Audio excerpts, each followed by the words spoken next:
Hola, en el marco del curso de dinámica de la Escuela de Ingeniería Electromecánica del Instituto Tecnológico de Costa Rica, vamos a resolver este problema que corresponde a uno de los del segundo parcial del semestre 2 del 2020. Dice que lo que se busca es calcular la fuerza promedio que hace un acróbata que se balancea en una cuerda del lado izquierdo de la foto para atrapar a otra acróbata que vuela hacia él del lado derecho de la foto. Y el sistema se modela mediante dos barras que se muestran a continuación. Son estas. El acróbata de la izquierda es la barra AC y la acróbata de la derecha es la barra CD. Eso es lo que dice por acá. Dice que la barra B tiene una longitud L y es no uniforme. O sea, el centro de masa E está a una distancia W del punto B, que lo tenemos por acá. La barra CD tiene una longitud H y esta sí es uniforme. El centro de masa se ha llamado como Q. El punto de contacto se modela como un soporte tipo pasador. Entre B y C se coloca un pasador. En el momento de la atrapada, el acróbata de la izquierda tiene velocidad 0. La barra AB tiene velocidad 0. La acróbata de la derecha tiene una velocidad vertical hacia abajo, V sub 0. O sea, CD va cayendo y se acopla en este pasador a la barra AB que está en reposo. La masa del acróbata AB es mc y tiene un momento de inercia centroidal IE. La masa del acróbata CD es mf y el tiempo que dura la atrapada es t.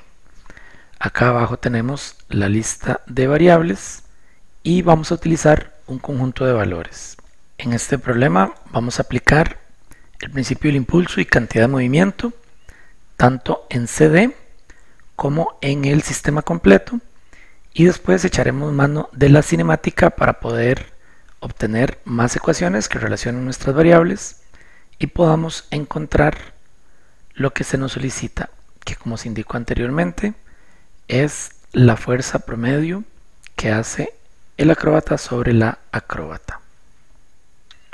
Por acá tenemos el conjunto de valores que vamos a utilizar, que es lo que se llamó la variable 1C en el examen en cuestión, con este conjunto de valores.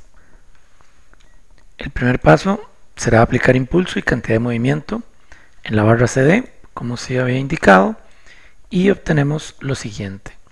Acá tenemos la barra CD, su cantidad de movimiento inicial es simplemente MF, que no es una masa final, sino que es la masa de la barra CD, que se ha indicado como MF, multiplicado por la velocidad de Q, que es su centro de masa inicial. Las fuerzas o momentos impulsivos en este caso son únicamente fuerzas, que hemos indicado como fuerzas normales en X y Y, multiplicados por el delta T, que es el tiempo que dura la interacción. Y muy importante darse cuenta que la velocidad inicial era solamente vertical, el movimiento de traslación, pero luego de recibir estos impulsos, esta barra, que no tiene ningún punto fijo, va a quedar en movimiento plano general. Por lo tanto va a tener una cantidad de movimiento horizontal, una cantidad de movimiento vertical y una cantidad de movimiento angular. Entonces notamos que la cantidad de movimiento horizontal es la masa por la velocidad de Q final en X, la vertical es la masa por la velocidad de Q final en Y, y tenemos una inercia de F por omega. Esto nos permite escribir tres ecuaciones. Tendríamos con la cantidad de movimiento lineal en el eje vertical, definiendo el positivo hacia abajo, tenemos masa por velocidad inicial, menos la reacción o la fuerza normal en Y por el delta T, va a ser igual a la masa por la velocidad de Q final en Y. Esta ecuación la llamaremos 1A. La cantidad de movimiento lineal horizontal sería únicamente m, la reacción en X por delta T, definiendo el positivo hacia la derecha, y eso va a ser igual a menos la masa por la velocidad de Q final en X. Y esta será la ecuación 1B. Finalmente, aplicando cantidad de movimiento angular en C, tenemos que del lado izquierdo tenemos la masa por la velocidad inicial por h medios, donde h es la longitud de la barra. En este punto no tenemos nada. Y eso va a ser igual a la cantidad de movimiento angular más el movimiento del centro de masa con respecto a C, que solo se considera el vertical, pues el horizontal no tiene brazo de palanca. Aquí se multiplica por la distancia, h medios, y esta es la ecuación 1C. Vamos a utilizar los valores que tenemos en este problema particular para reescribir estas ecuaciones.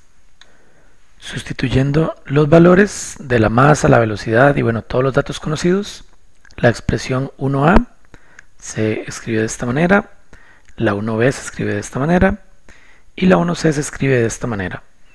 Podemos ver que aquí están nuestras dos variables de interés, nx y ny, que son, bueno, combinadas es la fuerza promedio.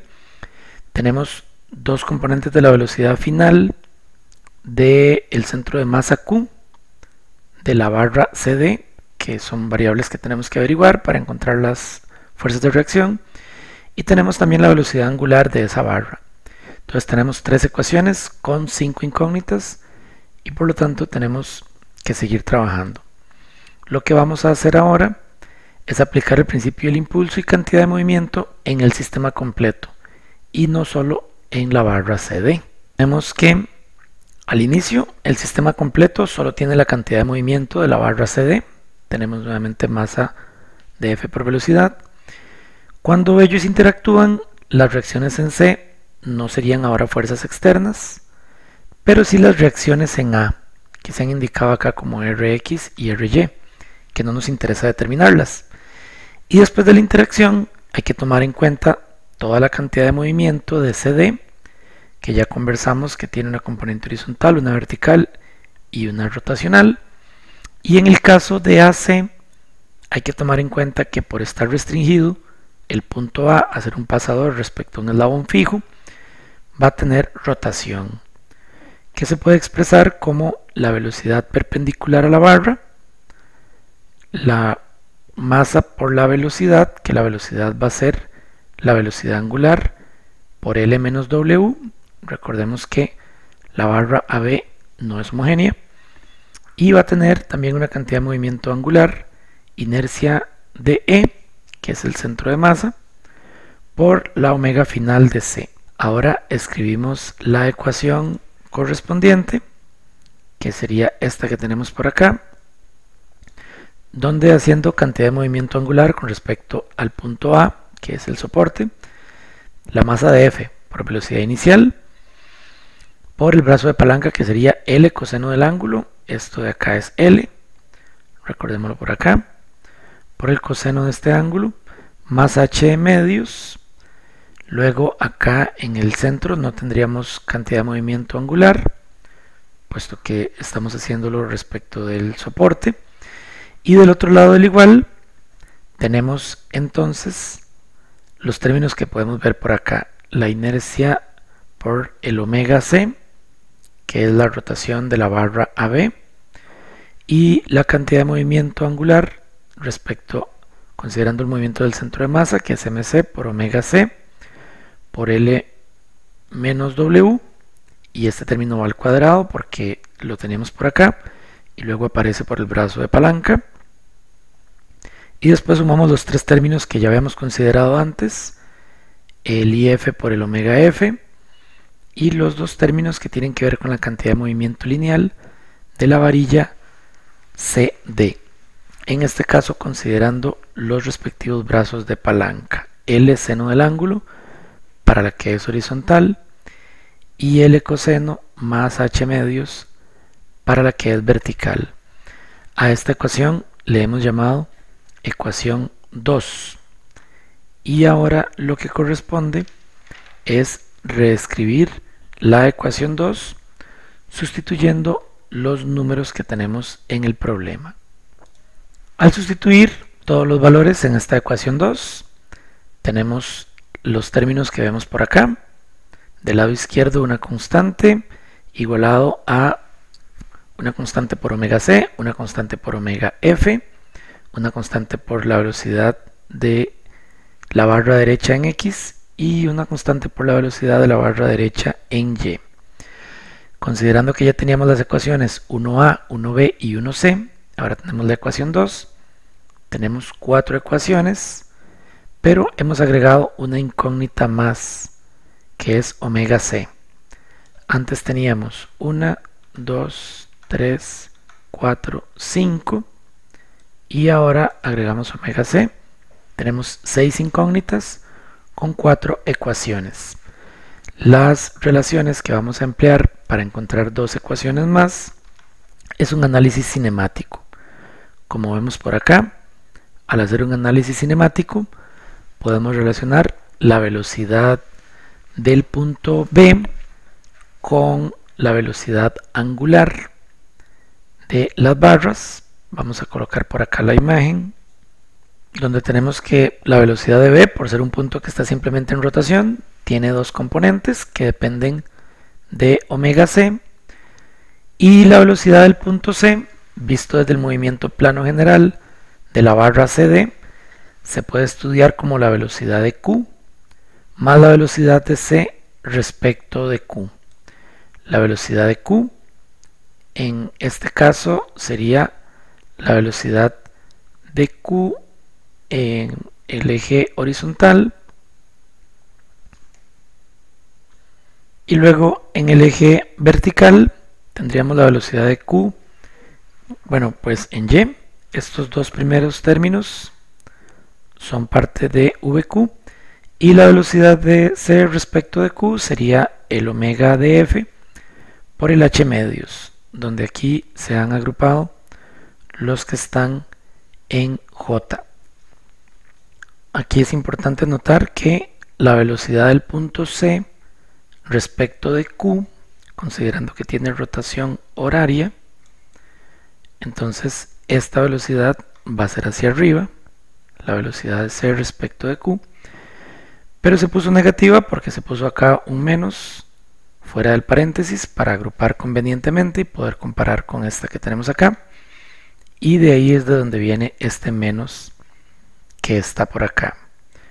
Lo que vamos a hacer ahora es igualar la velocidad de B con la velocidad de C, puesto que son el mismo punto, están unidos por un pasador, y eso nos va a dar las dos ecuaciones cinemáticas que tenemos ahora en pantalla, donde se relaciona la velocidad de Q con omega C, tanto en X como en Y, y en el caso de Y también con omega F.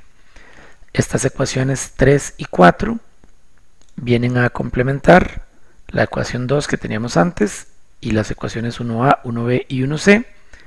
No hemos agregado incógnitas nuevas y por lo tanto matemáticamente el problema estaría resuelto con 6 ecuaciones y 6 incógnitas. Podemos sustituir los valores de las ecuaciones 3 y 4. Utilizando los datos del enunciado, las ecuaciones 3 y 4 se verían de esta manera. Ahora podemos despejar el VQ respecto en fx, que bueno, ya está despejado, y despejar el VQ de f en y sustituirlos en las ecuaciones 1c y ecuación 2.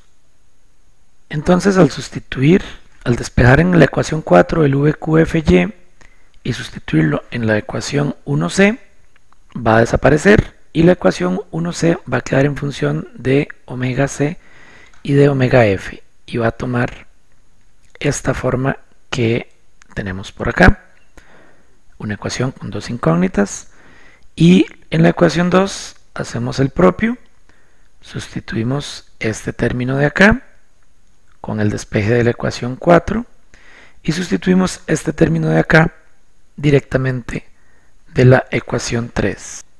Hacemos la manipulación algebraica correspondiente y obtenemos esta expresión que tenemos por acá, que es una ecuación con dos incógnitas. Con estas dos ecuaciones de acá podemos montar un sistema.